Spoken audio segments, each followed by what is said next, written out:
services for all, and what the role of hydroclimate services will be in adaptation mainly, but also for mitigation. Water really is adaptation. When we talk mitigation, water is involved. There is a lot of water implications for mitigation, but when we talk adaptation, water is really the main topic. And I don't want to say food is not the main topic, or DRR is not the main topic, or energy, but water is connecting all those topics. And we are therefore also embarking in this COP process with a more explicit topic in water.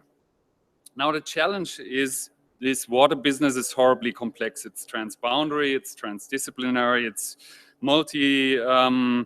involves multiple stakeholders from administration, from the society. It needs a science policy interface. It's about education. So this complexity is really horrible. But the good news is that we can deal with this complexity and we can focus on important value chains within this complexity. And I really believe that hydroclimate services can help us in focusing on the important things in those value chains. And what is a hydroclimate service and what is this value chain? A hydroclimate service is a bit of information or a modeling tool or a seasonal forecast that will help us to better manage adaptation and to better manage operation in the water-related topics in the impact scales that we have to face. And the impact scales are, again, health, food, energy, DRR, all those scales that are related to where we need to manage water or where water is affecting those operations in those areas to provide a better adaptation possibilities and adaptive management. Now, I think that the hydroclimate services have those value chains, and I think this is the topic also of this session here, to really define or to talk about those value chains and to agree on what needs to be in these value chains and who should take which roles in these value chains. And the value chain of a hydroclimate service is really from the measuring point through a modeling system, through all those relations with a society, to this information bit that I can use to improve the irrigation scheme, to improve the planning for an irrigation scheme, or to improve the management of a multiple dam system for protecting a society against flooding. And this thing has different scales. It has a global scale, it has a regional scale, and it has a national or local scale. And I think we have bits and pieces of what we need to do. We have a global framework for climate services. We have a regional climate outlook fora. We have water partnerships around the world. We have the education and scientific aspects. But what we have not yet done is we have not yet created the communities of practice we need around those value chains to make sure that this service is provided in time, and to also make sure that this service is provided now and not only in 15 years, when adaptation issues will be more important than today, because we are rapidly progressing along the 1.5 and 2 degrees target. So we need to think now about the right hydroclimate services for adaptation. And I'm very happy that even though it's a late hour, you have all come here. And don't want to steal more of your time now. I want to invite Karen Lexen from SIWI. She is the director of the World Water Week in Stockholm to moderate our discussion here. And I think we will find the time to also interact with you. So please stay here and interact with the panel and give us questions or your opinion. Thanks a lot.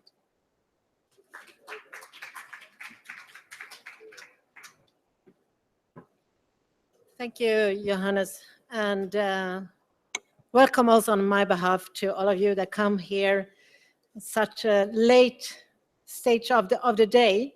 We're going to try to be as interactive as we can to discuss this. And I think it's interesting to have something that is concrete, something that needs to be done to add on all the policy discussions that we are having here. And I think to add on what you were saying, Johannes, I think it's also interesting to see how we then can link it to the discussions that we are having here on the NDCs, the national determined commitments, the national climate plans.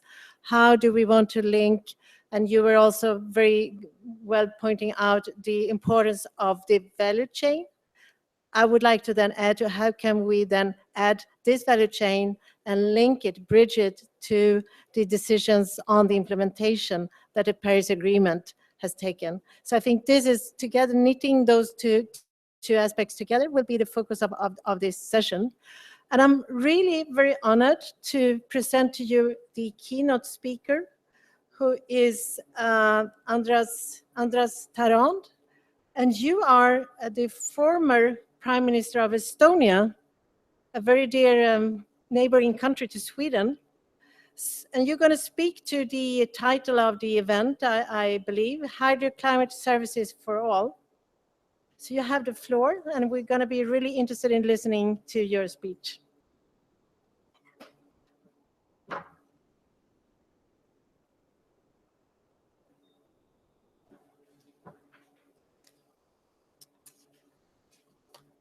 Dear colleagues, ladies and gentlemen, first of all, one technical remark.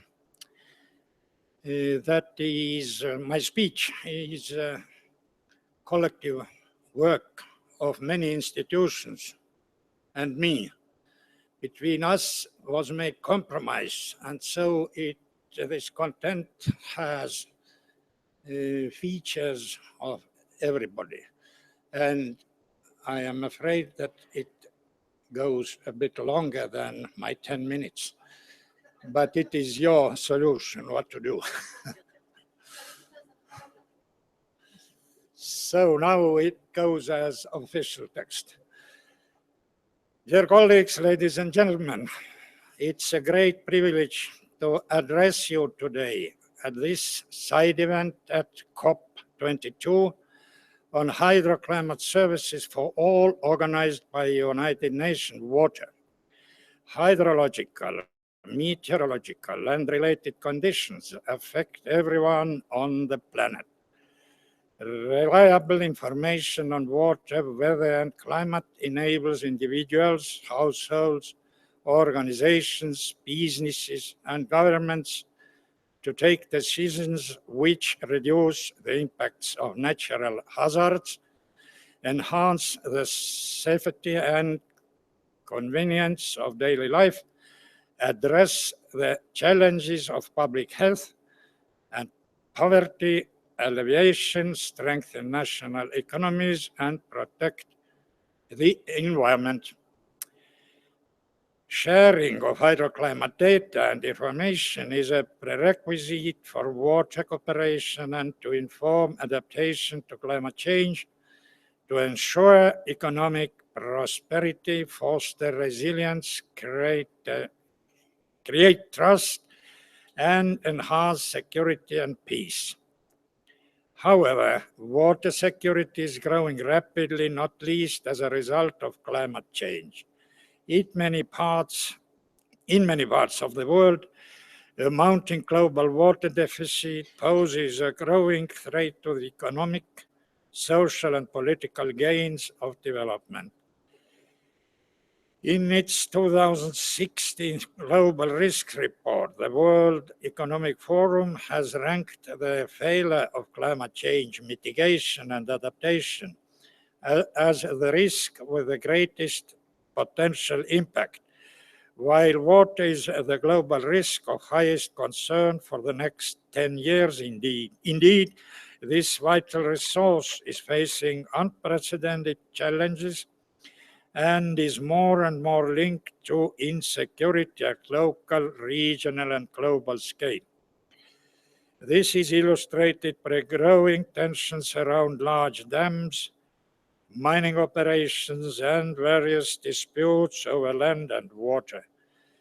competition for scarce water will become a more common source of instability and conflict within countries, between sectors, especially as climate change increases the severity and frequency of extreme weather events.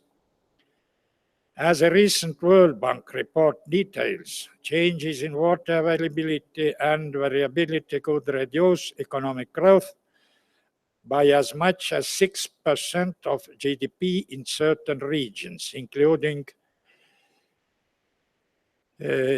inducing immigration and potentially igniting civil conflict, further fueling potentially destabilizing migration.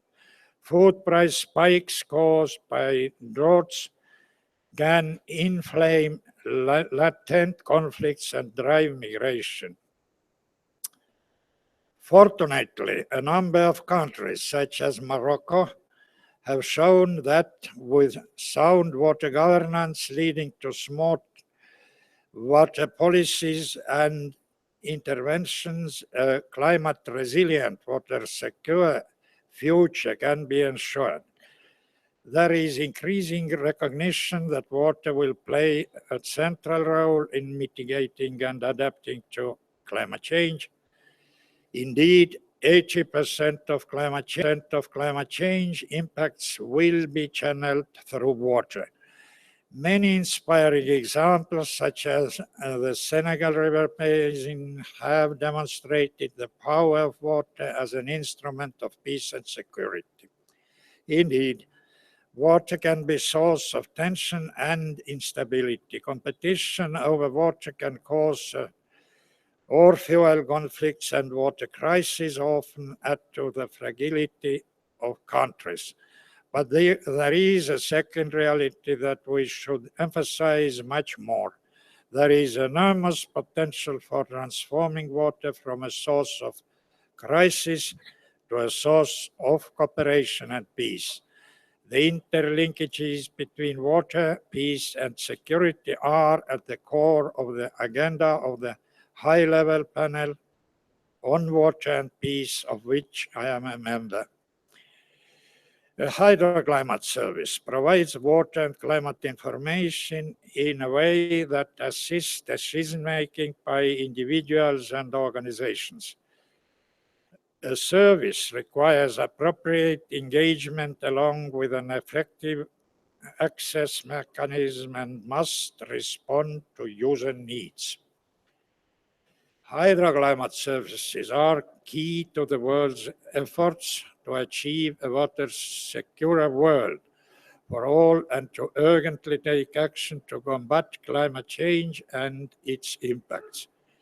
Indeed, it is crucial to provide integrated information on climate and water that is meaningful and relevant to all persons, including the most vulnerable and those who provide food, water, sanitation, energy, health, and other critical services to society. Data and information sharing at the river basin level is important for river basin planning, water management, and to make informed decisions about adaptation to climate change. Considering that there is often very limited information available on climate change and its impacts at the river basin scale, the role of basin institutions is a highly crucial one.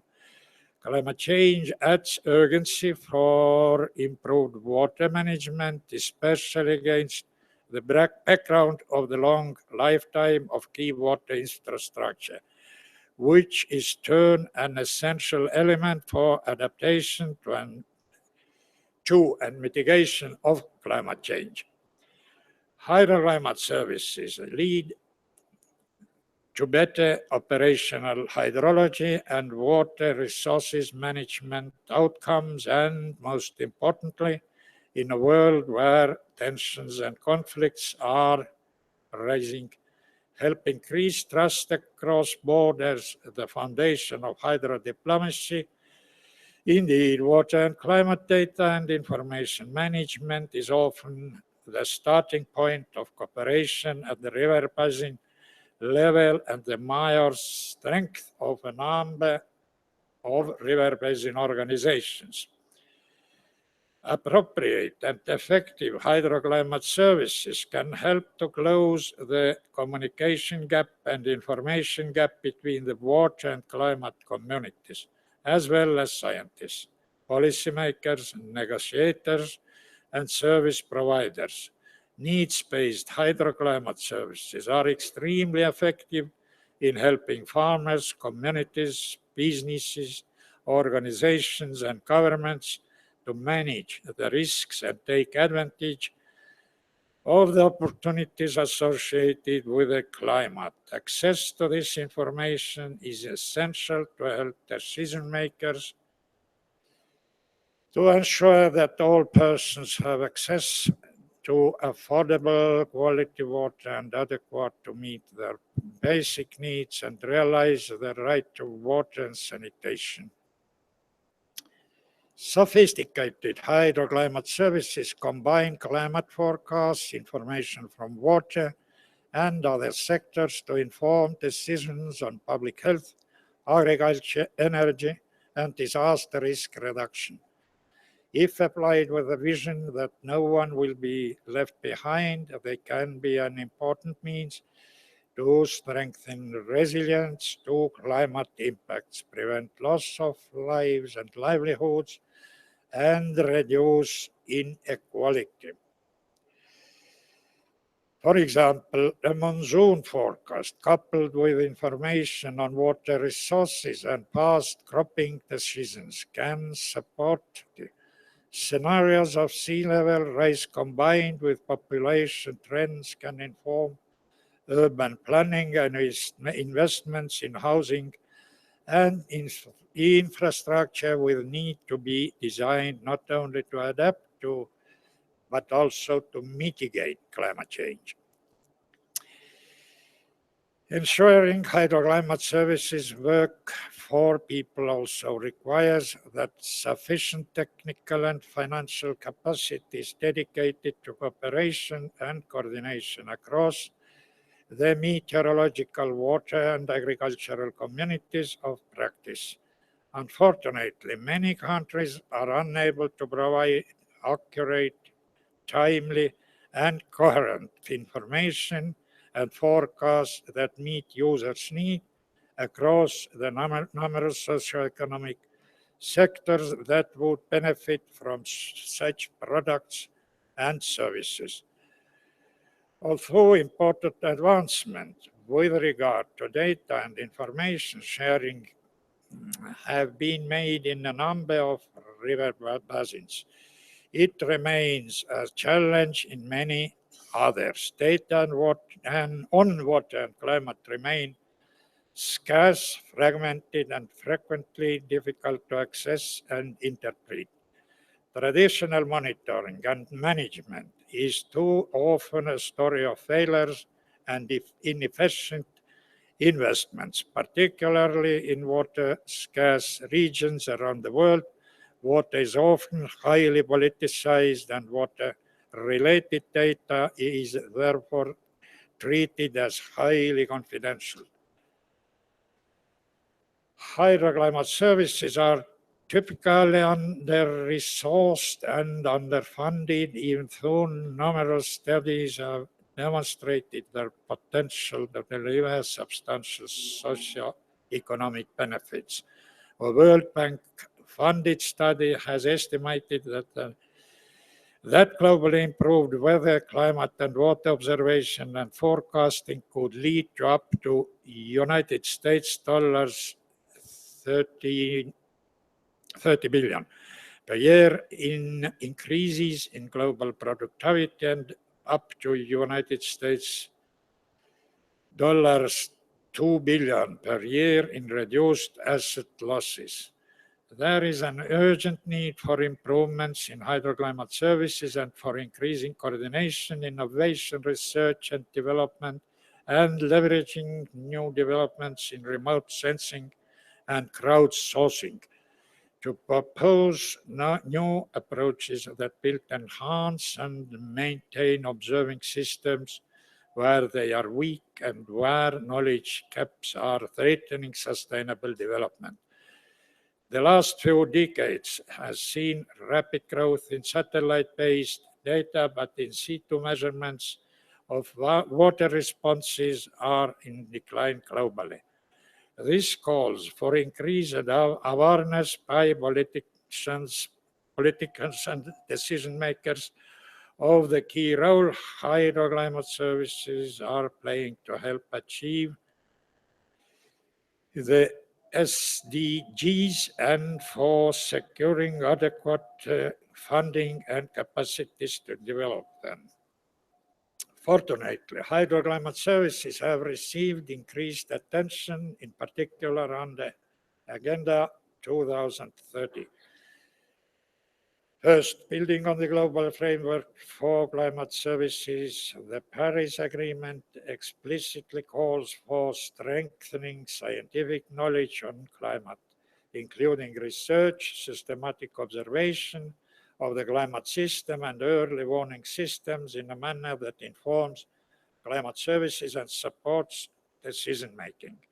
Second, it is September 2016 action plan, which includes a chapter on water data. The high-level panel on water co-convened by the United Nations and the World Bank advocates for a strong political message on the critical importance of water data to effectively address water problems.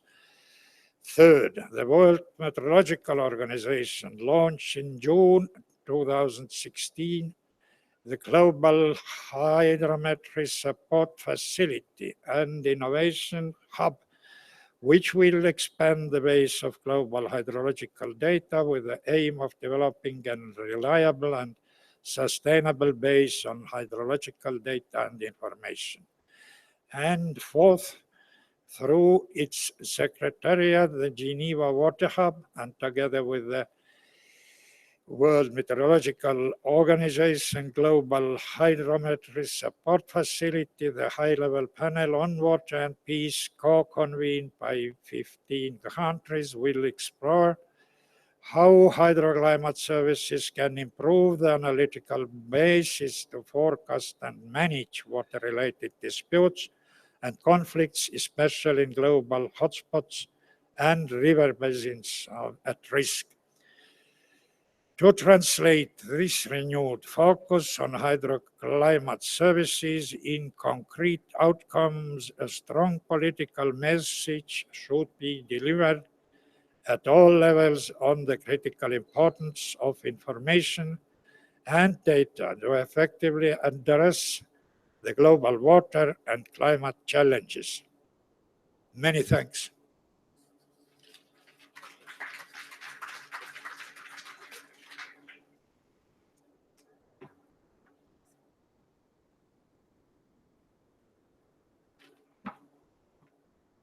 Thank you very much for a very comprehensive speech. And I've also learned now that you are also a climatologist by profession, so you know what you're talking about also with this regard. So there's a lot of people that contributed, but I'm sure you have it at heart as well. So thank you so much for your speech.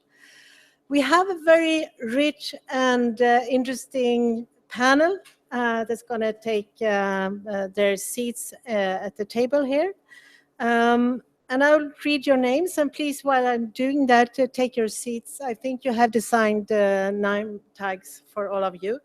So the panel will consist of Mr. Irfan Tariq, who is the Director General of Environment, Director General on the Environment at the Ministry of Climate Change in Pakistan. It's Ms. Hanadi Abadallah, who is Director of the Department of Afforestation and Reforestation in Sudan. It's Mr. Stefan Rösner, who is Head of the Division of Regional Climate Monitoring at the German Meteorological Service. It's Mr. Ali Subah, who is Assistant Secretary General at the Ministry of Water and Irrigation of Jordan. And finally, but not the least, is Mr. Dimitriou Innocenti, who is adaptation coordinator and interim of the Division of Mitigation and Adaptation of the Green Climate Fund. So you're all warmly welcome, and we try to keep up the spirit even though it's a bit late. So what I will do is that I will give you one question each. So we try to prevent long speeches, but please try to keep it within a few minutes in the first response. And then I promise to, if you keep to your minutes, to come back to you with a second question, so that we can have a discussion. And after I've done that, I will also ask you in the audience to come forward with your questions and comments and remarks. So if I begin by turning to you, Mr. Tariq, I'd like to have your views on how you think we need to do in order to improve the availability and accessibility to the hydroclimate services for the users. So how to bridge the gap. I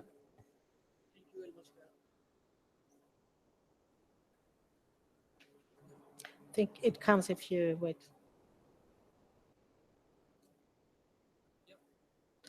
It should be working.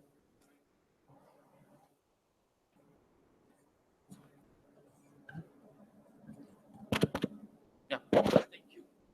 Thank you, Jared, for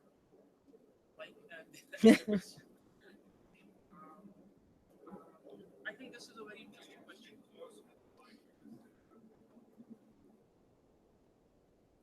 But before answering this question, I just want to reflect on 2 points. One, Johannes made on the value addition. I think. Yeah. Thank you. Good. Thank you. On value addition on hydroclimatic services, I think that this is something very extremely important. And the one which you said are policy linkages. I think these two are very innovative and very important points. Just to elaborate, in times of floods, when we have a lot of water, I think we lose a lot of water. We can add value to this water if we use it properly and direct the flood waters towards areas where it is required. We can the subsoil level can increase, and if we have policy linkages to do this. But now let me come back to your question, and I think we need to do 2 things to improve hydroclimatic services to the end users. One is to network all users and identify their needs. A typical example could be of floods. And number 2 is, since we have a lot of mobile use coverage now these days, and other sources accompanying this mobile use, which is social media and the rest of electronic media, I think these 2 can really add addition to this, and they are very important.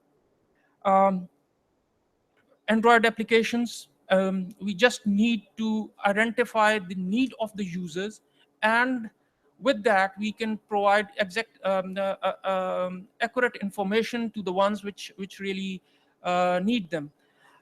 There's a lot of scope in different perspectives, but I think the context has to be defined where it is to be used, and based on that context, the need of the users needs to be elaborated. Thank you. Do you have an example from experience on how you do that? I would again revert back to the floods, because we have a lot of floods. Floods are a regular feature in our country, and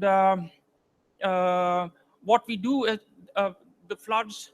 Because of floods, we lose a lot of infrastructure, livelihood, and it has a great impact on our economy. The 2010 floods of the super floods of 2010, which covered about 1/5 of the country, they were devastating. If we had this hydro service at that point, I think it could have we could have benefited to a much better degree. Why? Because at the same time, water level in certain parts of the country was going down, whereas water was flowing out in some part of the some rivers. Yeah. So I think that needs to be linked. Yeah. Thank you very much. you. That was a very good example. I'd now like to turn to the next speaker, Ms. Avadala. I believe that you have, and of course you were supposed to do that, to prepare vulnerability assessment, and also in your communication to the UNFCCC. Did you use the hydroclimate information in preparing these? And what additional type of information would you need, or services, capacity, financing, in order to pursue those assessment also for other sectors, such as forestry and agriculture? It's a long question, so I give you 3 minutes, I think.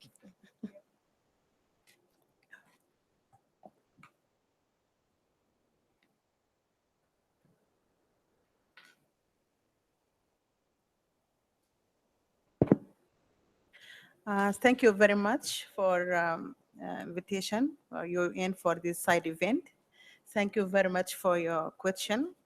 At the beginning, I need to give some idea about Sudan circumstances.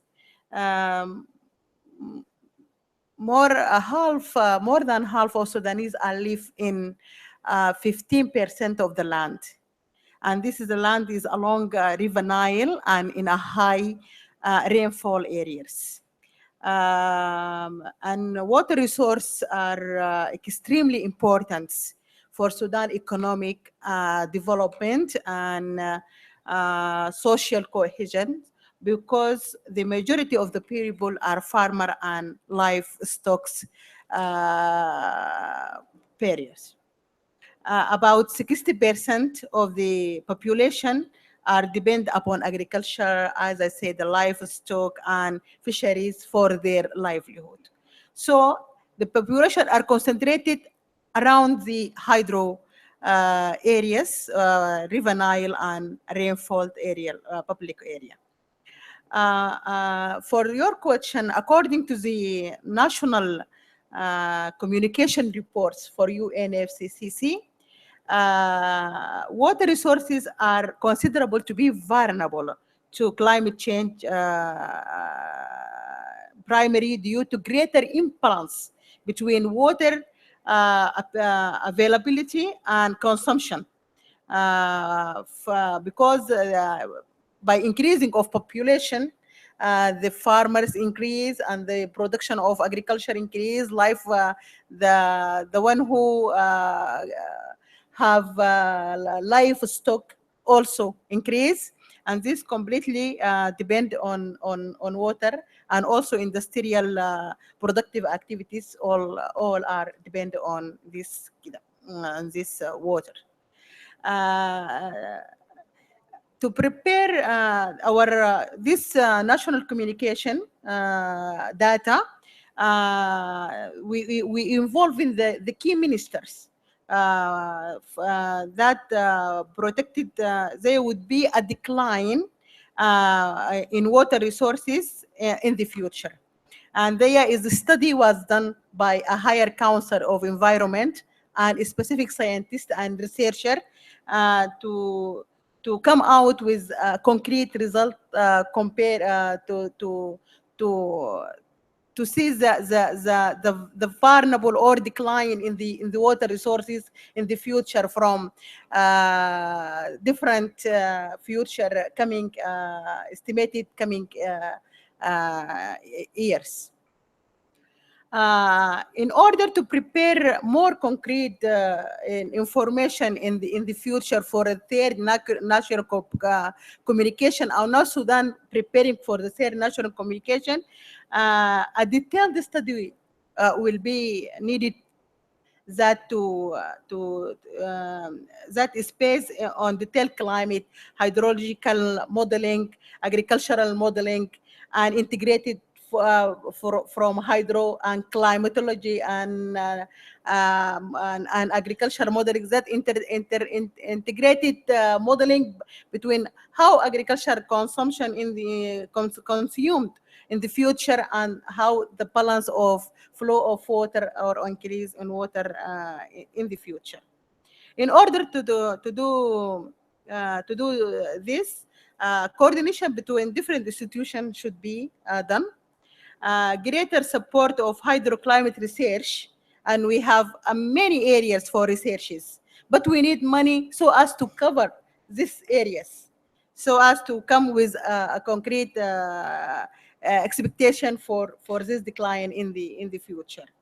More sophisticated or more advanced meteorological station should be available in Sudan for database. And this also need high technology transfer to developing country or to Sudan specifically.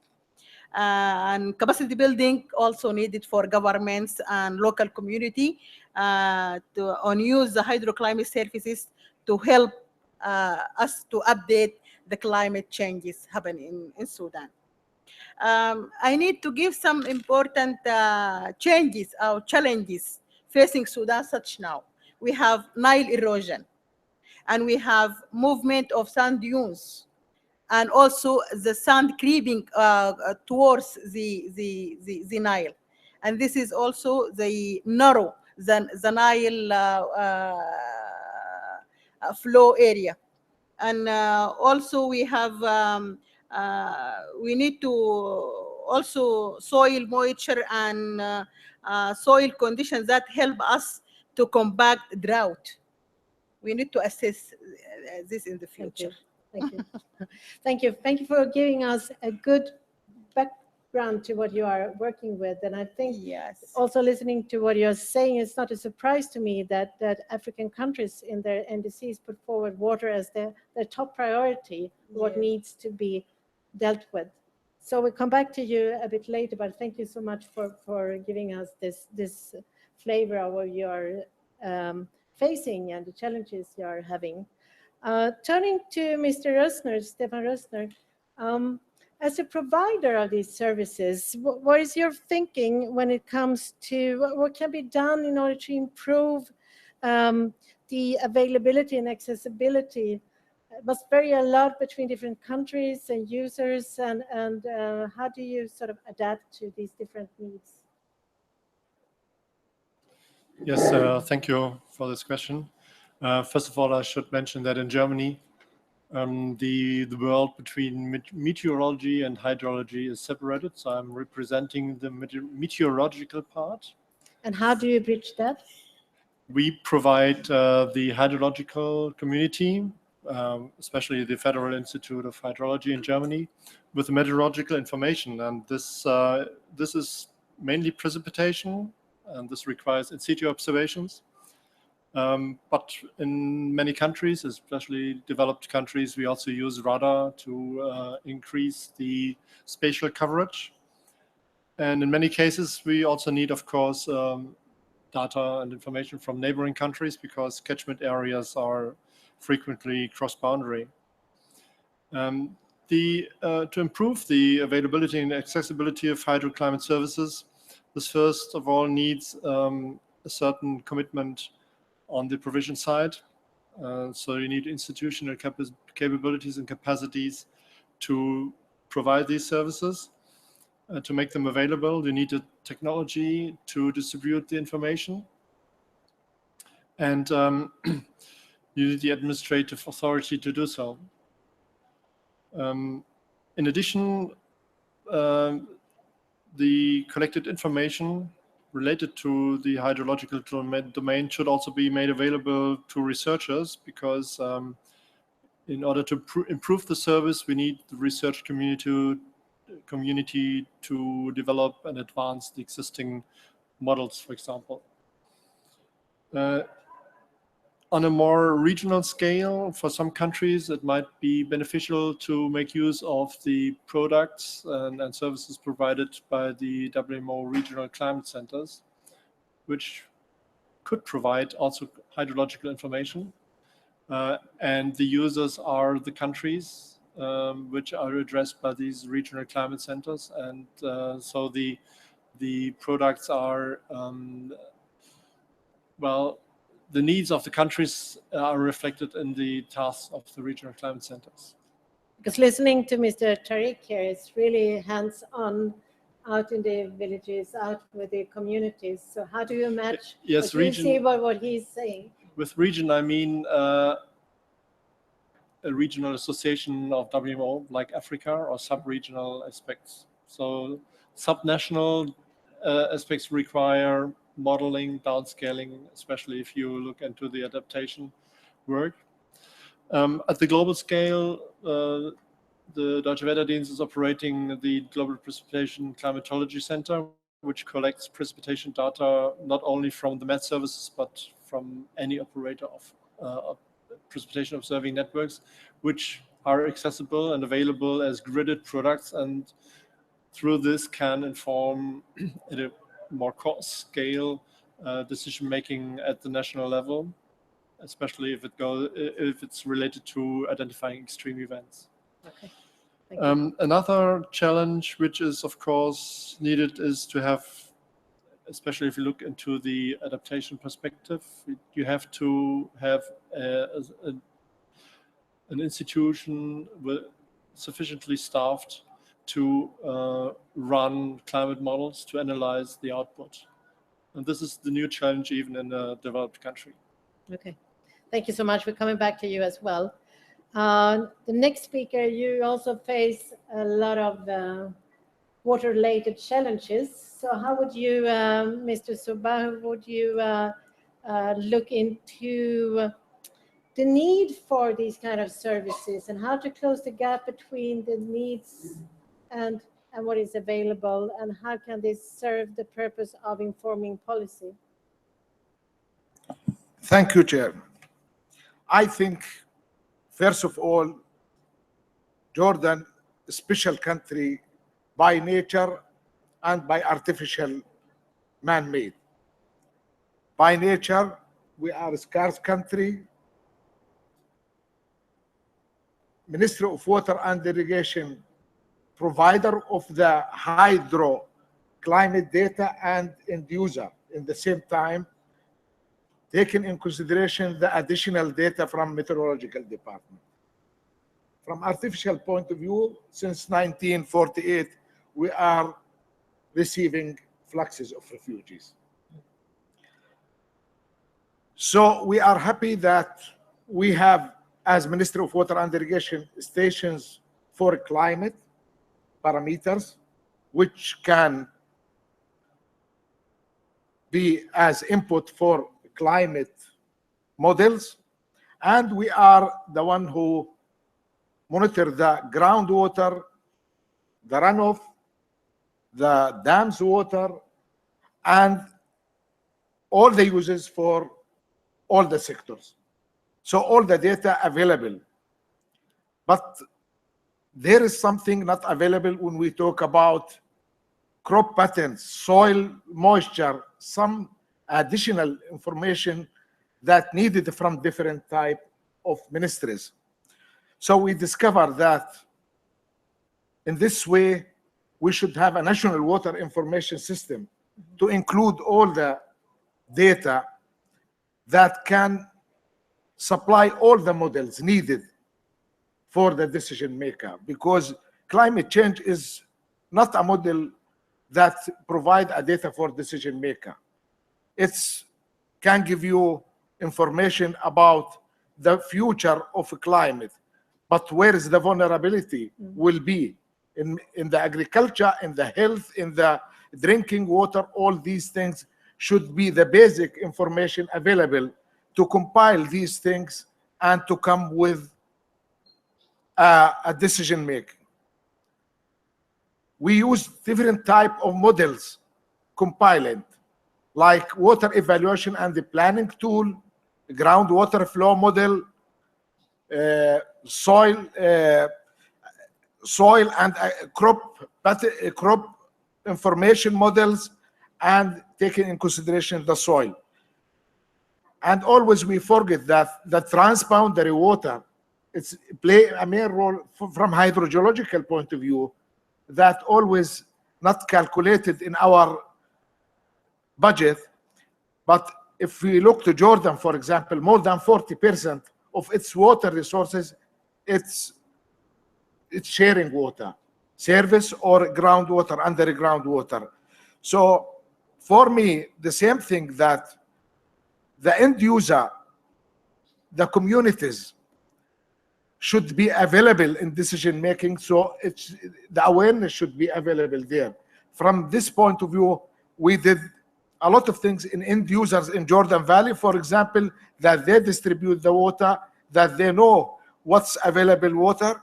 And in the highland, we make a highland water forum that the people, they can control themselves, see the situation, monitor their groundwater.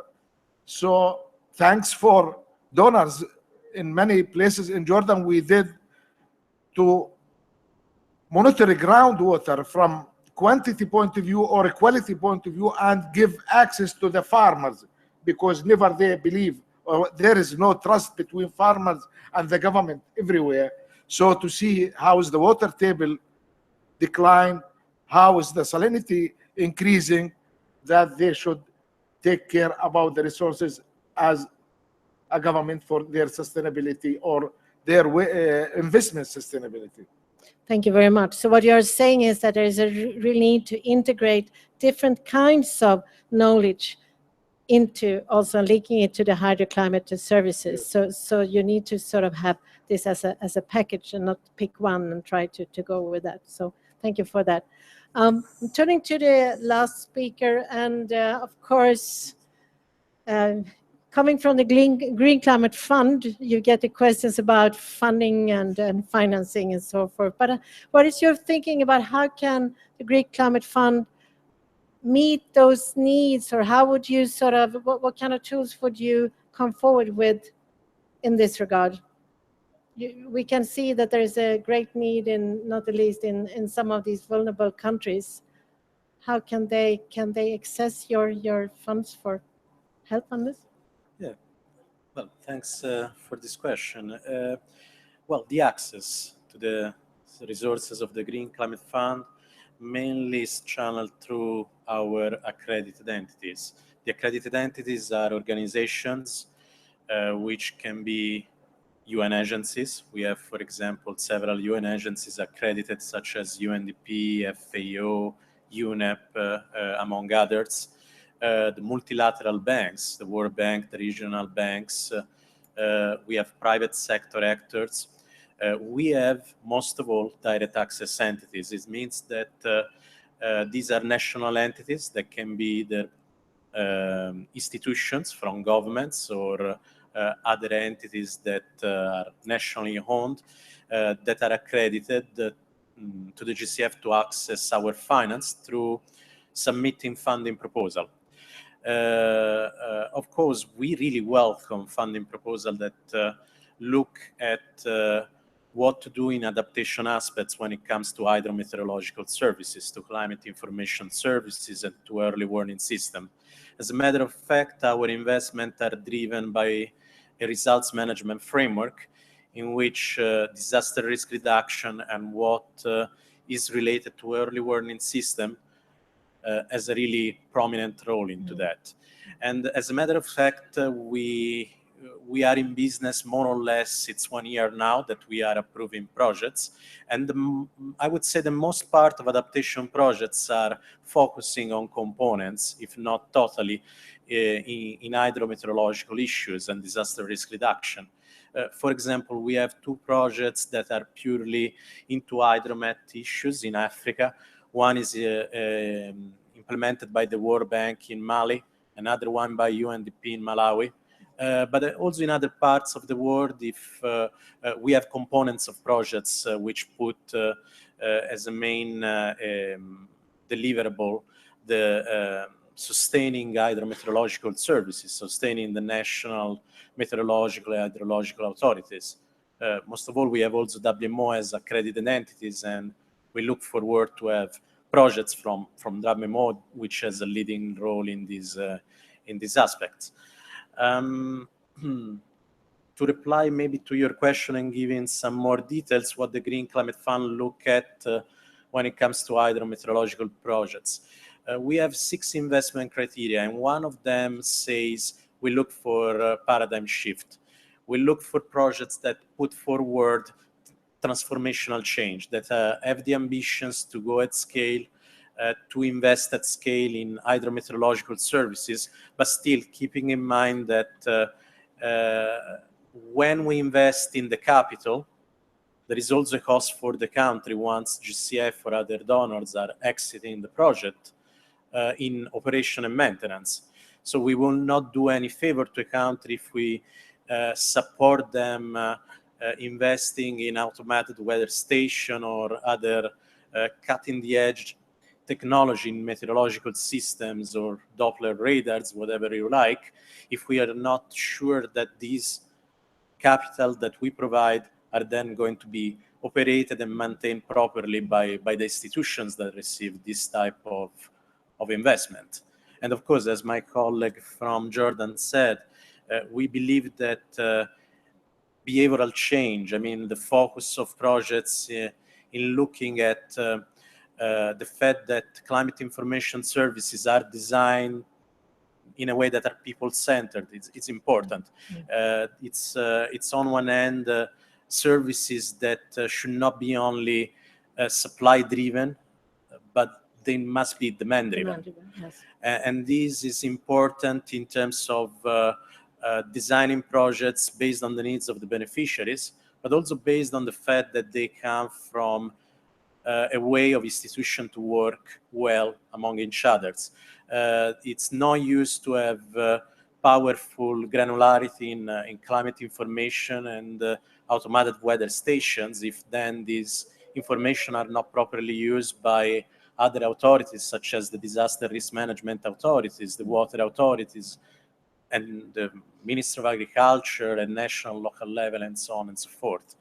So this is a nutshell, and I would stop here also to leave enough time for questions for all of us. Thanks. Thank you very much. And I would be very curious to have our friends from Pakistan, Jordan, and Sudan to sort of reflect on what you said. But before doing the second round, why don't I ask if there are questions in the audience? Rudolf? And please state your name. And if you have a mic, there should be a mic somewhere. Yes.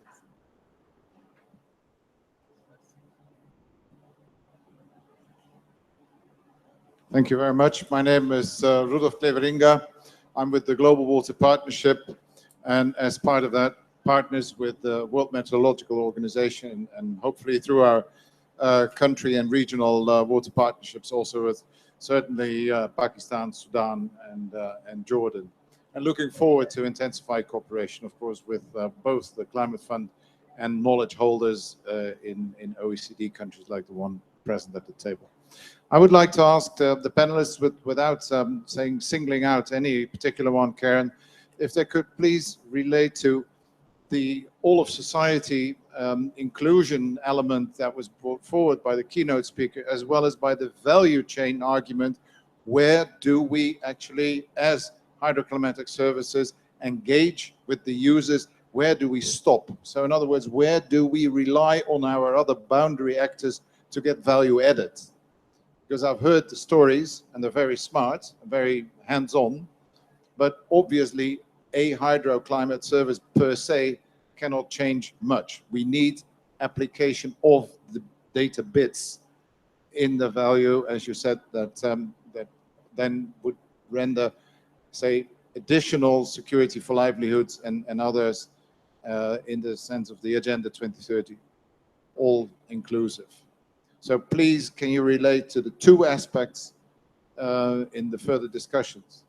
Thank you. Thank you, Rudolf. You're doing my job. That's yes, fantastic. Karen. I thought it was so late in the day that maybe we could really all help. Appreciate it. So I think what I will do, I will turn to you. I think it was great questions. So please, would you respond to those questions? If, beginning again with you, Irfan.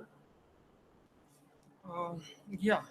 Uh, Because I think it's really relevant to see how it's you... extremely relevant, and I think we have to be more innovative in using hydro services in a way to link them with the usage of the communities.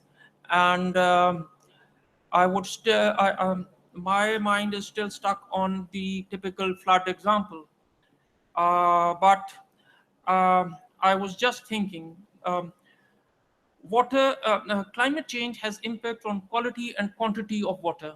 And in the inner land of our country, Pakistan, which is not right next to the sea, uh, about 15 years from now, there was no fish, as fish was not used as a diet.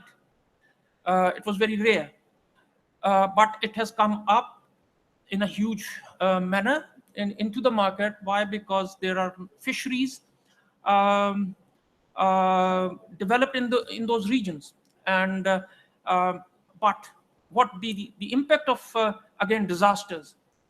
What really happened? Again, coming back to 2010 floods, these fisheries were wiped out. There was fish from these floating on the land, and which was all wasted. So I think that's where we can add value. If the timely information is reached to the user at the time when it's required, I think that's very important. Thank you very much for a very brief and good answer. Turning to Sudan, and, what would you respond? Thank you. I think, as my colleague said from Pakistan, we should give the community the specific information in a specific time, especially that concerning the rain-fed fluctuation and the aspects concerning the time, the good time for farming preparation. So as in Sudan, flooding, they are flooding come so as they lose this water. So they how to teach them or to order them or to raising awareness by water harvesting systems so as to use this water in scarcity time. And all these measures was done. So also they should protect their farm by shelter belts, by green belts, so as to increase humidity of the farm and reduce the respiration. The good irrigation system and the efficient irrigation system should be also done for the community, and also told them when and how they engage their knowledge and their indigenous knowledge, so as to come up with the risk in the concerning hydroclimate issues.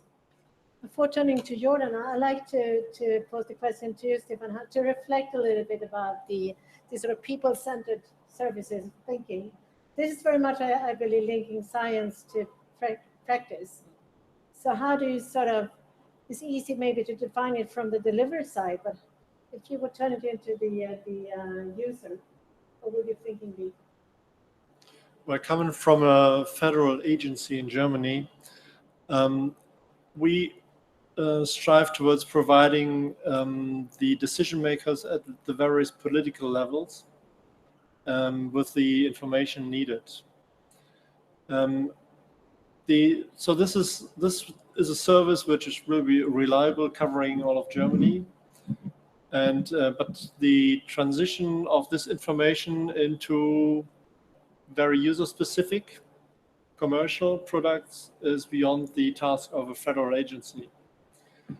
We just have created the Deutsche Klimadienst, which is can be translated into the German Climate Service, which is a network of federal agencies, various federal agencies that provide climate services for their users. And we think that through this network, we will be able to better deliver our services and also integrate various knowledge to provide users with the best information. We still separate between pure climate information, which is more or less the observational data coming out of climate models, and climate adaptation information. If it's about climate adaptation information, the forecast of precipitation in the future is not sufficient to make a decision. You need additional information that includes socioeconomic, financial constraints. It has to include vulnerability assessments and also risk assessments, and some decision which risk you will cover, which you can cover, and which you are not going to cover. So this is how we try to move forward in Germany with improving our services. And in order to go through this quality management cycle, we continuously are in contact with our users. So we get feedback. We are seeking for feedback, because this only will enable us to understand the uptake of the products and services, and where the potential is to improve our service. Thank you very much. Ali, what would you say in response to Rudolf's? I think, as I said, Jordan is different. Yani everybody may be talking about agriculture, but we talk about drinking water, the same thing. We have scheduled that every week, one day, you have water. In Amman, for example, in the capital, in some places you have every 2 weeks, one day, the water. So if you go to our roofs, you will have them full of tanks there. So it's a clear schedule for each governorate when they receive the water. So you find a woman through her husband outside to the roof in that time to fill the tank, because if he is not wake up, maybe their neighbors will make by pump, so he will not have it. So you will have all the men in the roofs when the water is coming. So this relating to drinking water. Yani our priority in Jordan, that drinking water have the priority first of all. After that come in the touristic and industrial sectors. After that, the last one is agriculture. And we look to the agriculture like a bank. If there is additional water, can go to this bank, and if there is a need, we can take from that bank. So when we see that our dams empty or semi-empty, so we announce for many farmers in the Jordan Valley, this year you will not plant anything, and we will compensate you how much each drum. There is an equation for that. So it's clear, and the people adapt it and accept it. Our problem nowadays with the refugees, that they don't behave like Jordanian. Yani it's normal if you come from Netherlands to Jordan, you don't worry about water like Jordanian who have every 2 weeks, for example, one time. So the Syrian, they always have a good amount of water. So now we make many campaigns for them to take care about the water like Jordanians. So I think we have good messages through the newspaper, through the media about the water situation. And I think our farmers now, they are good equipped with the knowledge about the water situation. Where we have a problem in the highland, where they have their own wells. So here, following the legislation, that, for example, 150,000 cubic meter per year is free. Now we amended this legislation to be 75,000.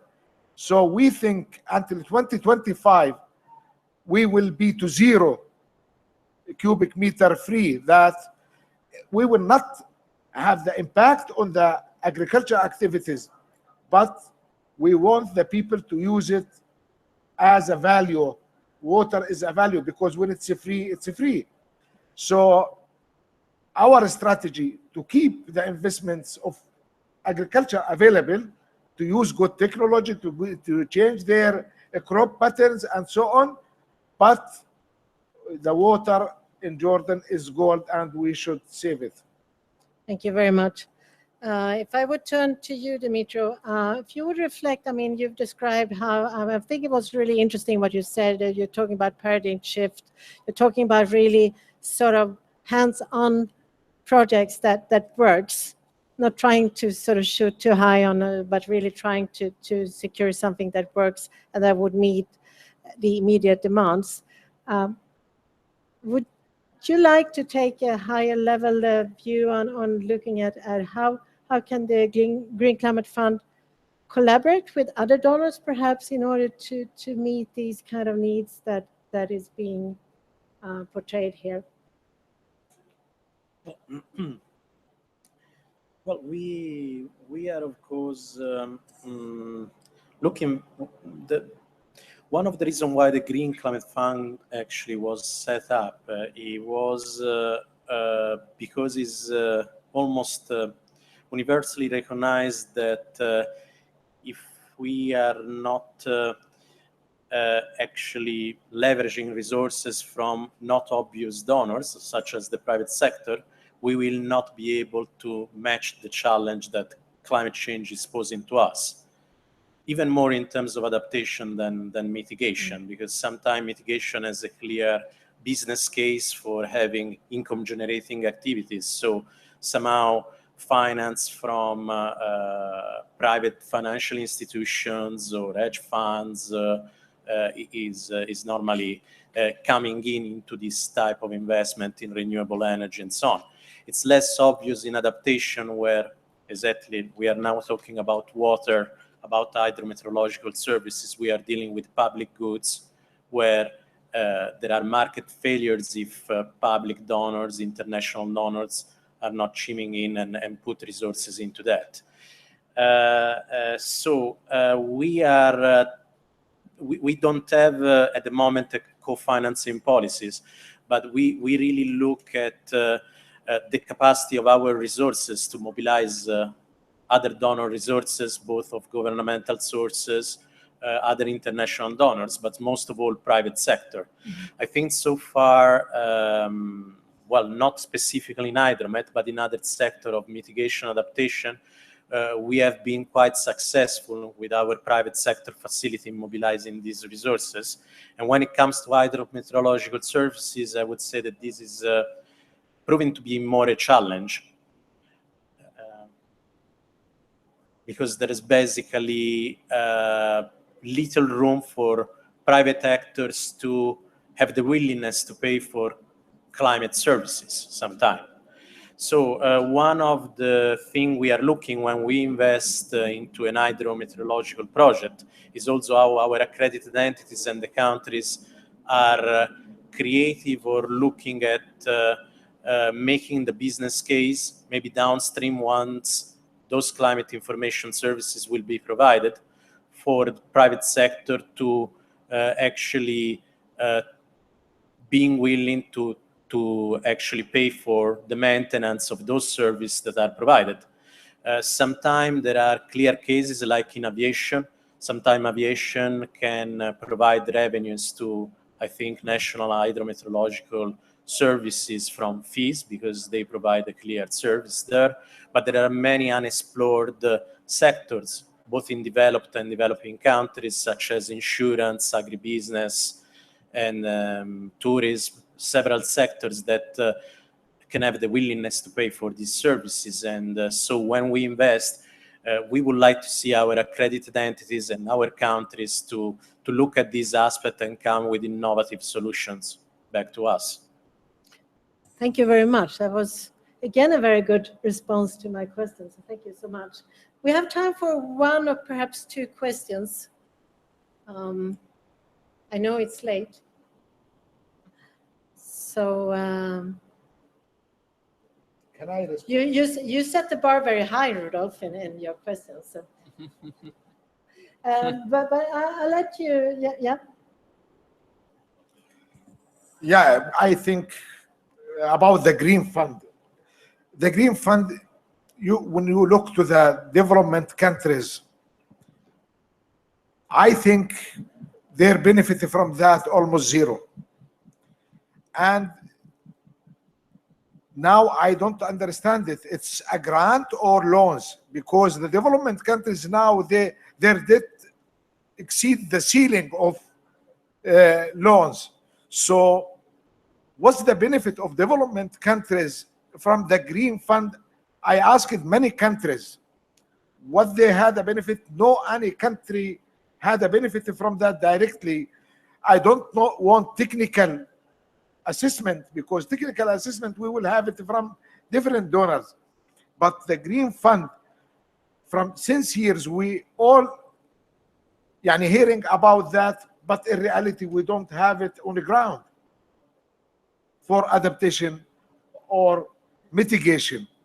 And nowadays we have SDGs, we should follow INDCs, and we don't have really grant for the development countries who should follow these procedures. Thank you.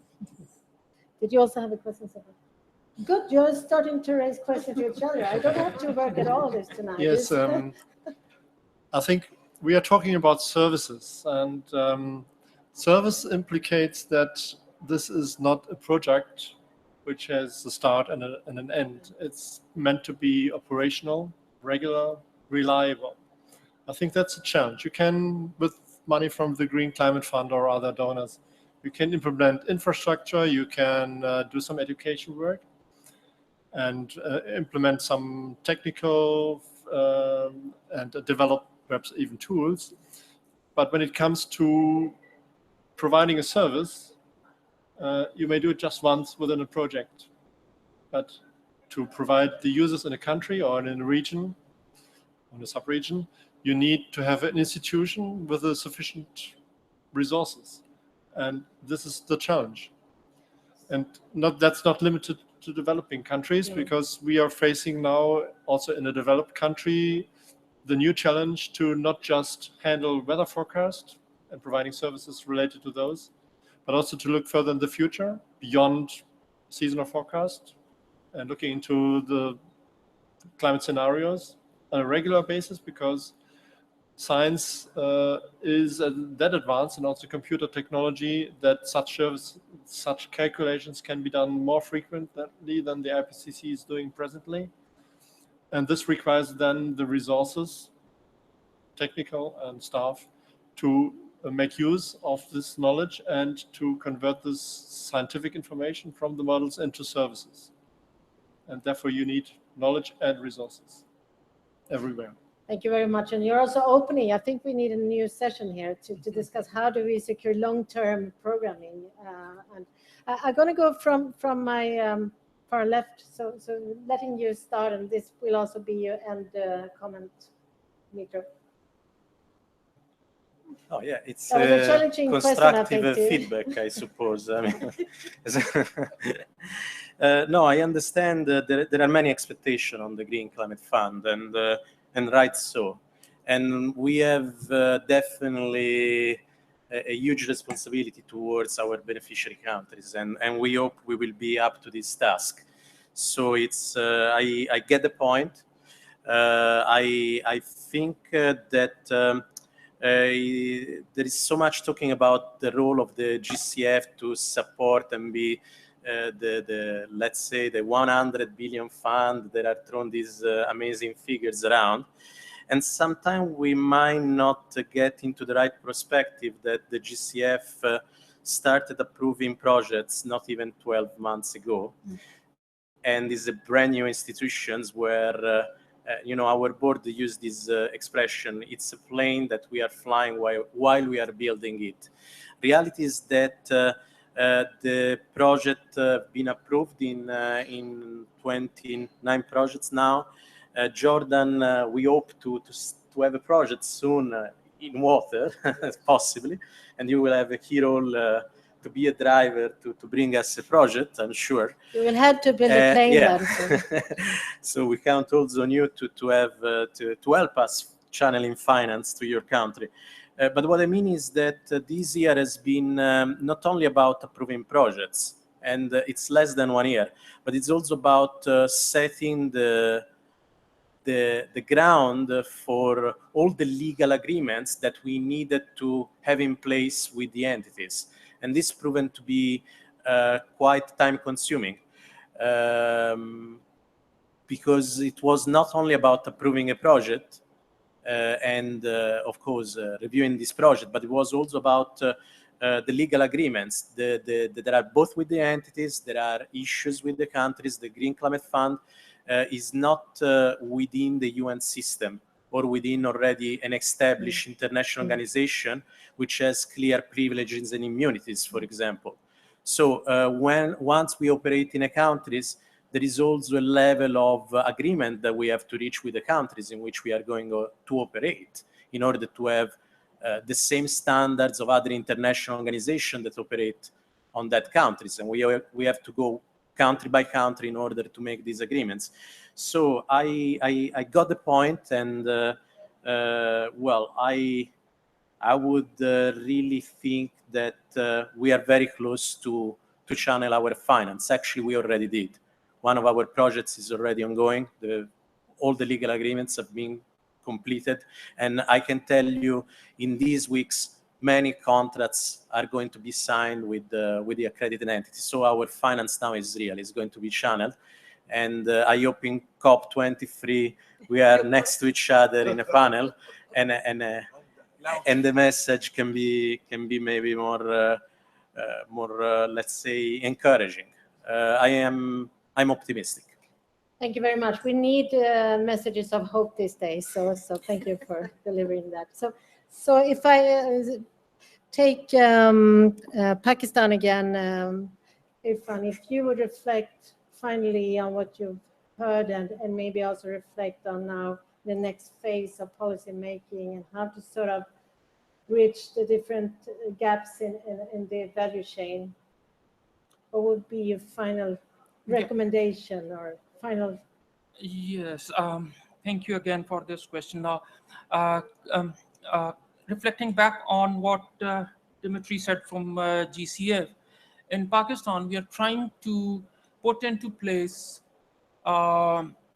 policy, institutional, and legal reforms to address climate change. And that's what I suppose is required under different climate windows, like the GCF. We are into the process of accreditation and readiness and all that. And why? Because coming back to water again, our national climate change policy states that climate change is actually a threat multiplier for our energy, water, and food securities. Just to give you an example of how Very did briefly, yeah. No. Give us one. How are we using, coming back to on how are we using these hydroclimatic services? I've got 3 examples to quote. One is from the irrigation, where we wanted to use our water efficiency in the agricultural field, and we developed the network of those canal users, which were given specific information when it was required, and it proved to be a huge success. The second is related to health. We have been having this dengue outbreaks for the last about 3 or 4 years. It had never happened in Pakistan, but because of climate change again, dengue just flourished in Pakistan, some areas. This was again dealt with these Android applications and where these water ponds are and how to clear them up. Cyclones is another example where There was huge displacement of population because of we never had cyclones, so it's a new emerging disaster in Pakistan. Thank you. There, I think we have to stop in order to give the others a final. Sorry about that. Anari, if you don't have urgent needs, gentlemen over there, I think Anani would be the last. But I give you secondly if you have something you wanted. But you didn't speak first time, so please, your final remarks on it.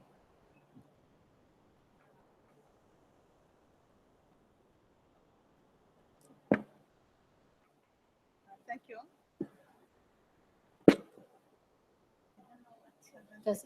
Do we have a technician still here? Yeah. Yes. Okay, thank you. Thank you very much again. I need to come up with what we need to do so as to improve our availability and accessibility of hydroclimate. Many aspects should be put in consideration concerning meteorological and hydrological observations to assess the climate change impact in different sectors, and especially agriculture and maybe livestock on that I mentioned, and forest area. In our strategy in Sudan for 25 years from 2002 to 2027, we outline of ambitious development plan aims to increase agriculture and production due to increase of population, and also the sustainability of this agriculture. But we have facing different aspects concerning the shifting of climatic zone. Climatic zone are also different and shifting, and also the amount of rain concerning this climatic zone are also changes. So we have a problem concerning displacement of people from area to another areas, and this is running after the bulk of the water become increase downwards, and desertification increase from north to down. So this is make imbalance distribution of population in our country. And also we need to assess this observation we should done is include the rainfall, temperature, humidity, and evapotranspiration as the key climate parameters, so as to adapt our local communities concerning that issue. Also, Sudan have need to think about the river flow and sedimentation. Much of mud they come from Ethiopia and from Uganda down, and this is affected our hydropower dams, and this is also is put in our strategy so as to how to raising awareness of population about that, and how they initiated their activity concerning that issue. Also, one of our last thing, just the last thing on of our strategy, we should establish, or we are already established, 5% of the farm should be forest in irrigated area, and this is so as to reduce the risk from drought and humidity, as I mentioned, and also should be a 10% of area rain-fed farm should be also be established as forest. Thank you very much. Just one point I need to mention something to mention, and concerning that issue for climate change, in Sudan, in spite of the bulk resources of water in Sudan, Nile and underground and rainfall, there is a difficulty in or very separated unequally. Some they have much and they didn't need maybe as flooded, and some they facing drought, and this all we need to assess. I'm so sorry Thank to you very stress you much. both because you have so important problems. things to tell us. So I'm sorry about that. And I really think I need to give Stefan and Ali a chance to comment very briefly before I leave over to. I'm a little bit torn between organizers and to be polite to the panelists, but I give you 1 minute each. So Stefan. Well, I think it's important to make climate services policy relevant, and you can achieve this by linking climate services, and let's include hydro climate services to, for example, the adaptation strategy. We have done this in Germany. We do have a national adaptation strategy, and when developing the strategy and its vulnerability report and the implementation actions, it became clear which sectors are in need of which services. Starting from this user perspective, we now are working towards meeting these expectations.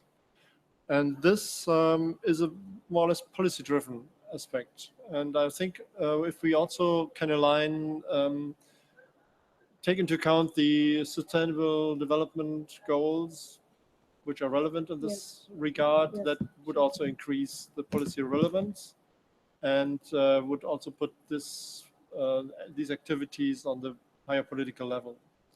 Thank you very much. And Ali, you have this last word from the panelists. So yeah, thank you.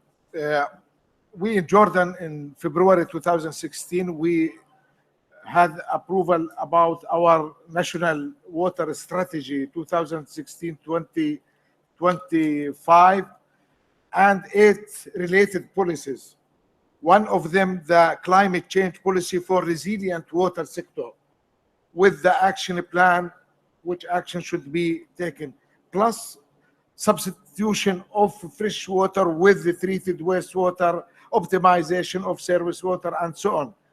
But what we have now looking for vulnerability, as my colleague said, to be available, but we have vulnerability map prepared about the impact of the refugees in Jordan about wastewater and water. And we made a small calculation. Maybe it's wrong, or plus minus 20%, it's not okay. The problem that the impact of the 1.4 million refugees in 4 years looks like the impact of climate change in 50 years. Thank you. Thank you very much. That was a good final remark. Thank you so much. And big hand for the panelists. Well done, such late hour. I would ask you to remain seated while I will also ask one of the organizers to step forward and give us concluding remarks. Oh, it's Karel Kuchoni-Shefane. You are the Chief Water Resource, no, you're Chief on the Water Resources section at the UN Economic and Social Commission for Western Asia. So I leave the floor for you.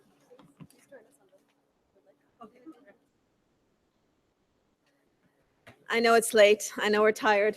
It's been a very interesting session. I'd just like to highlight a couple points.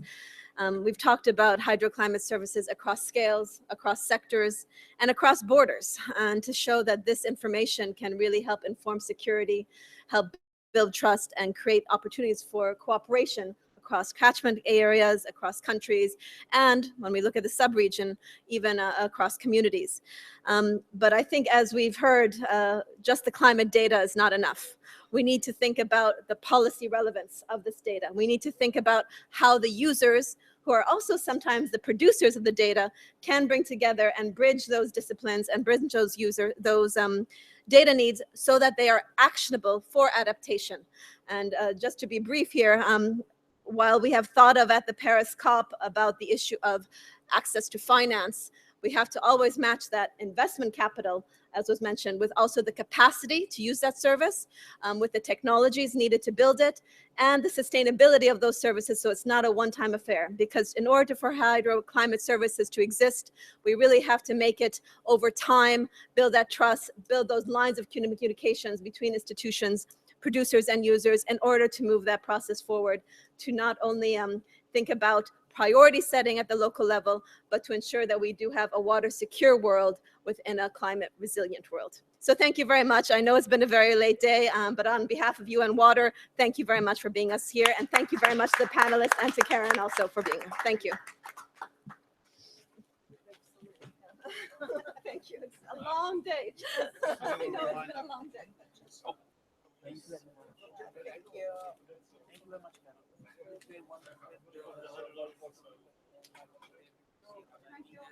Gracias. We'll see you again.